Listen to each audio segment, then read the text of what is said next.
runtii dal ahaan waxa farxad noo ah in maanta ay tahay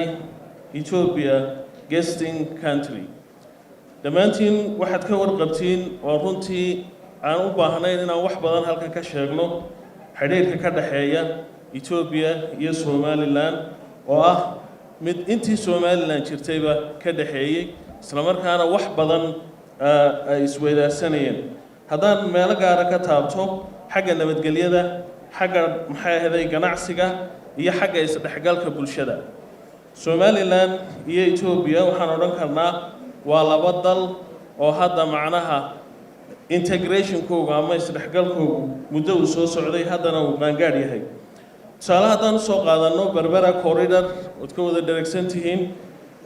dawladda Ethiopia waxay ku leedahay 19% oo sheerka dekedda Berbera taasoo macnaheedu ah in macnaha Ethiopia exportigeega iyo importiga communities-ka kala duwan ay Berbera port isticmaali doonto laga bilaabo hadda maadaama maalintii dhaweyd aan inauguration ceremony aanu dhammaanteed la wada socono ka qayb galnay xafladaha noocan oo kala ama bandhigyada noocan oo kala waxay qayb libaax ka qaadanayaan isdhexgalka isku furfurnida maxayday wax wada wadaaga haday tahay xagga dhaqanka haday tahay xagga dhaqaalaha iyo haday tahay xagga bulshadaba tusaale gaaban dawladda Ethiopia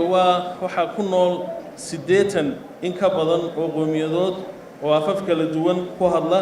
diina kala duwan haysta haddana waa dad mida oo macnaha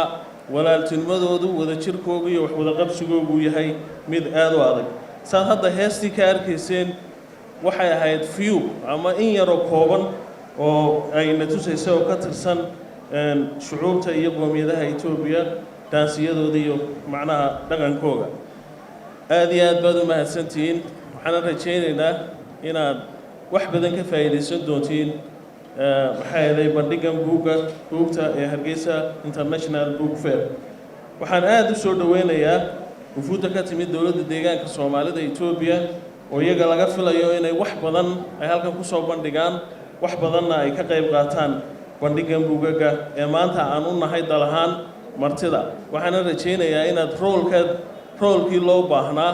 aad ka ciyaari doontiin isla markaana wax badan aad ka baran doontiin wax badan aad bari doontiin bulshada reer Hargeysa ama guud ahaan reer Somaliland